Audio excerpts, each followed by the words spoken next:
Bom dia, amigos queridos. Que a paz do Senhor esteja em nossos pensamentos nesta manhã, unindo-nos cada dia, cada vez mais, para que de nós possa sair as melhores vibrações, formando correntes de luzes que hão de fortalecer todos os nossos amigos e companheiros de caminhada. Nós hoje vamos ler Muito se pedirá àquele que muito recebeu. O servo que souber da vontade de seu amo e que, entretanto, não estiver pronto e não fizer o que dele queira o amo, será rudemente castigado. Mas aquele que não tenha sabido da sua vontade e fizer coisas dignas de castigo, menos punido será. Muito se pedirá a quem muito se houver dado, e maiores contas serão tomadas àqueles a quem mais coisas se haja confiado. Lucas capítulo 12, versículo 47 e 48. Vim a este mundo para exercer um juízo, a fim de que os que não veem vejam, e os que veem se tornam cegos. Alguns fariseus que estavam com ele, ouvindo essas palavras, lhe perguntaram: também nós, então, somos cegos? Respondeu-lhe Jesus: se fosseis cegos, não teríeis pecado. Mas agora direis que vedes, e é por isso que em vós permanece o vosso pecado. João, capítulo 9, 39 a 41. Principalmente ao ensino dos Espíritos é que essas máximas se aplicam. Quem quer que conheça os preceitos do Cristo e não os pratique, é certamente culpado. Contudo, além de o Evangelho que os contém achar-se espalhado somente no seio das seitas cristãs, mesmo dentro destas, quantas há que não o leem, e entre os que leem, quantos que não o compreendam. Resulta daí que as próprias palavras de Jesus são perdidas para a maioria dos homens. O ensino dos Espíritos, reproduzindo essas máximas, sob diferentes formas, desenvolvendo-as e comentando-as para pô-las ao alcance de todos, tem isso de particular. Não é circunscrito. Todos, letrados ou iletrados, crentes ou incrédulos, cristão ou não, o podem receber, pois que os Espíritos se comunicam por toda a parte. Nenhum dos que recebam, diretamente ou por intermédio de outro, pode pretextar ignorância. Não se pode desculpar nem com a falta de instrução, nem com a obscuridade do sentido alegórico. Aquele, portanto, que não aproveita estas máximas para melhorar, que as admira como quisesse interessantes e curiosas, sem que lhe toque o coração, o que não são menos egoísta, nem menos apegado aos bens materiais, nem melhor para seu próximo, mais culpado é, pois mais meios tem que conhecer a verdade. Os médios que obtêm boas comunicações, ainda mais censuráveis são. Se persistem no mal, porque muitas vezes escrevem sua própria condenação. E porque, se não cegasse o orgulho, reconheceria que a eles é que se dirigem os espíritos. Todavia, em vez de tomarem para si as lições que escrevem ou que leem, escritas por outrem, têm por única preocupação aplicá-la aos demais, confirmando assim essas palavras de Jesus. Vedes um argueiro no vosso próximo, e não verdes a trave que está no vosso. Por essa sentença, se fosseis cegos, não terias pecados, que Jesus significar que a culpabilidade está na razão das luzes que a criatura possui. Os fariseus, que tinham a pretensão de ser e eram com efeito os mais esclarecidos da sua nação, mais culposos, se mostravam, aos olhos de Deus do que o povo ignorante. O mesmo se dá hoje. Aos espíritas, pois, muito será pedido, porque muitos hão recebido, mas também aos que houverem aproveitado, muito será dado. O primeiro cuidado de todo espírita sincero deve ser o de procurar saber se os conselhos que os espíritos dão alguma coisa não há que lhe diga respeito. O espiritismo vem multiplicar o número dos chamados pela fé, que faculta, multiplicará também o número dos escolhidos. Pai amantíssimo de nossas vidas, aqui nos encontramos em seu nome, Senhor, rogando a lucidez do amparo para todos nós, a fim de que possamos refletir nas grandes lições que o Evangelho tem nos ensinado, promovendo em nós o desejo de nos tornarmos melhores. E assim, Senhor, nesse afã de luzes e de esperança, é que nós te pedimos que envolva todos os nossos irmãos que ora passam em dificuldade, tanto nos lares quanto nos hospitais.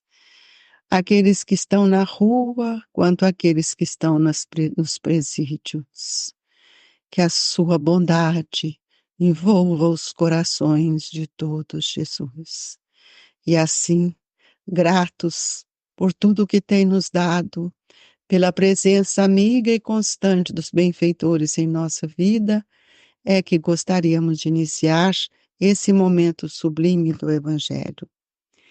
Amigos, queridos irmãos, muito se pedirá àquele que muito recebeu. Nós gostaríamos de lembrar-lhes que nós somos um espírito que temos caminhado desde a primeira hora, passando pelos profetas, desde Abraão, os profetas, Moisés, encontrando com Jesus, que lança sementes da verdade em nossos pensamentos, para que elas pudessem crescer e florescer. E hoje, sob a luz da doutrina espírita, muito temos recebido. O conhecimento que ora temos recebido nos permite olhar para dentro de nós com mais segurança, com mais propriedade e com mais amor, para que possamos, assim, trazê-los na vivência do nosso dia a dia e não mais apenas para falar para os outros.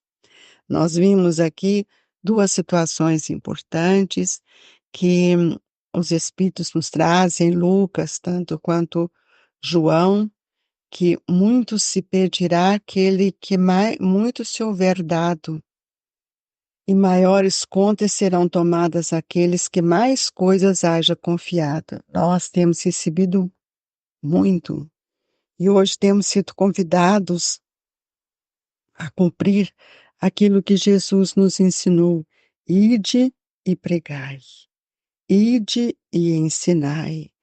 E nós precisamos lembrar que os fariseus, que eram aqueles que mais tinham conhecimento, eram os mais cegos, cegos da verdade. Quando nós temos um conhecimento e que ele não é voltado para a nossa intimidade, nós nos colocamos na posição de cegos. E quando eles perguntam a Jesus, né, também nós então somos cegos? E Jesus lhe respondeu: se fosseis cegos, não teríeis pecado. Mas agora dizeis que vedes, e é por isso que em vós permanece o vosso pecado. Somos os fariseus de ontem. Estes que todo dia lemos o Evangelho, procuramos compreendê-lo, mas estamos sempre na posição da crítica, do julgamento, sem olhar para dentro de nós. É preciso que todos nós possamos parar para pensar um pouco, para pensar na grandeza dos ensinamentos que Deus tem nos oferecido. E lembrar-lhes que muitas vezes vivemos numa vertigem que nós esquecemos de aplicar esse conhecimento dentro de nós. Jesus, quando esteve aqui conosco, ele falou que ele veio para implantar o reino de Deus em nossos corações. Ora, amigos, se ele veio implantar o reino de Deus em nossos corações, a verdade precisa calar profundamente dentro de nós, em nossa consciência. E nós podemos ver então que quantas palavras têm sido perdidas por nós.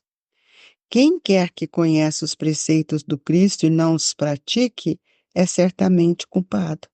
Muitas vezes somos nós que ainda temos mágoa, guardamos ódio, vingança, não temos esforço para mudar isso em nós e repetimos, estamos sempre procurando receitas para as nossas mudanças mais íntimas. Ora, nós sabemos que maior código de luz, o maior ensinamento, um mapa de trabalho, de ação que nós precisamos ter, está dentro do Evangelho. Mas nós estamos sempre nos colocando na primeira posição, a de vítima, de que nós não fomos amados, que nós não sabemos sentir a grandeza da vida. Então, nós vamos ver que as palavras de Jesus muitas vezes se perdem no vazio da nossa existência. E os espíritos, eles têm nos ensinado porque eles falam por toda parte. E às vezes nós subestimamos as nossas próprias forças para assumirmos outros compromissos e muitas vezes esquecemos de que a responsabilidade da vivência e da aplicação do Evangelho é única e exclusivamente em nós. E aqui Kardec nos traz uma colocação quando ele diz: nenhum dos que recebem diretamente ou por intermédio de outro pode pretestar ignorância. Todos nós recebemos os ensinos tanto do Evangelho de Jesus, trazido pelos evangelistas, como também pela obra magnífica de Francisco Cândido Xavier, que nos traz páginas belíssimas, convites incessantes, para que a gente possa refletir nos ensinos de Jesus. Na obra de Emmanuel, nós vamos perceber que cada linha, cada palavra de Emmanuel é um descortinar da verdade trazida por Jesus. Vamos encontrando em Emmanuel aqueles desdobramentos da verdade para que a gente não seja mais um fariseu, que temos conhecimento e não enxergamos, não olhamos para o outro e nem para nós mesmos. E hoje nós observamos também outra situação que merece muito respeito, né? São os médiuns. Quantos médiuns recebem boas comunicações, mas não servem para eles? É sempre por outro. E tudo aquilo que nós recebemos, em primeiro lugar, é para a nossa consciência. É preciso que a gente reflita. E é por isso que o Evangelho diz: se fosseis cegos, não teríeis pecados. Porque o cego, ele não sabe o que ele está fazendo, porque os olhos materiais estão fechados. Mas quando eles são cegos só dos olhos materiais, eles sabem perfeitamente o que eles estão fazendo, porque ele tem a lucidez do espírito, a vida do espírito. Então, nós precisamos tomar cuidado para que a gente não caia na mesma postura dos fariseus, que tinham a pretensão de ser e eram, porque eles tinham conhecimento. Nós também. Muitos de nós temos a pretensão de que conhecemos o Evangelho, de que vivenciamos o Evangelho, mas não temos o esforço para viver. E aos espíritas, muito será pedido, porque nós somos os que mais recebemos. Mas também os que houverem aproveitado, também será muito dado. Então, o Espiritismo vem multiplicar o número dos chamados pela fé, que vai facultando sempre dentro de nós aqueles que serão escolhidos para servir Jesus. E nesta hora de transição do planeta, em que também estamos sendo convidados a fazer as nossas transições morais, é preciso recordar que a pacificação, o reajuste, são recursos de retorno à nossa tranquilidade para que a gente possa vencer a nossa caminhada com segurança. Todos nós temos oportunidade de recuperar a paz que está em nós, porque muitas vezes nós reconhecemos que nós temos dever a cumprir. E enquanto nós não mudarmos este olhar, nós vamos viver numa situação de grandes desatinos, de aflições. Então é preciso, meus amigos, que a gente acenda a luz da oração em nossa intimidade, porque a prece, ela nos sustenta, ela nos renova e ela nos traz para nós um desejo maior de servir. Então, renovar para o bem é o que nós hoje estamos sendo convidados, porque muitos de nós temos recebido, mas se nós projetarmos nesse tear da vida o fio do próprio pensamento, intimamente reajustado e emendado por nós, quanto nós podemos construir e fazer de uma forma melhor. Lembrando a cada um que a responsabilidade dos nossos atos geram consequências. E é por isso que Jesus nos diz: muito se pedirá quem muito recebeu. E nós lembramos que nós somos aqueles que fomos já os chamados, mas é imperioso saber que a responsabilidade de cada um de nós não pode centralizar no outro, em alguém. Às vezes nós sempre jogamos a responsabilidade para o outro e muitas vezes sufocamos, né, o progresso. E nós temos a certeza de que a responsabilidade é daquele que mais recebe, daquele que muito recebe. Então, nós não podemos fixar no muito que está entesourado dentro de nós, mas lembrando sempre dos talentos que nós já construímos.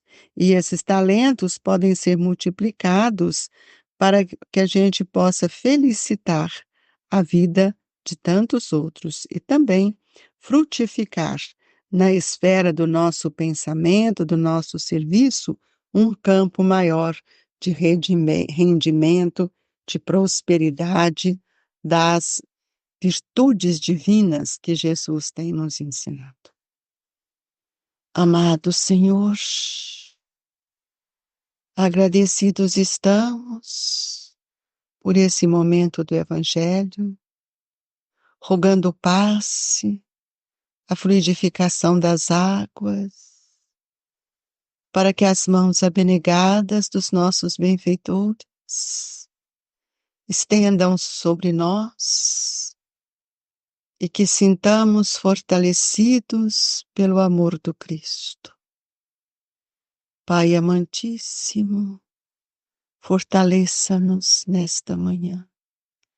Dai-nos força e coragem, e que a paz, a luz, a esperança seja constante em nossa vida. Queridos irmãos, não vamos desanimar, vamos caminhar progressivamente, pois Jesus muito aguarda de nós. Recebam com carinho o abraço fraterno do Grupo Espírita Esperança e Caridade, Colégio Allan Kardec. Fiquem com Deus, que assim seja.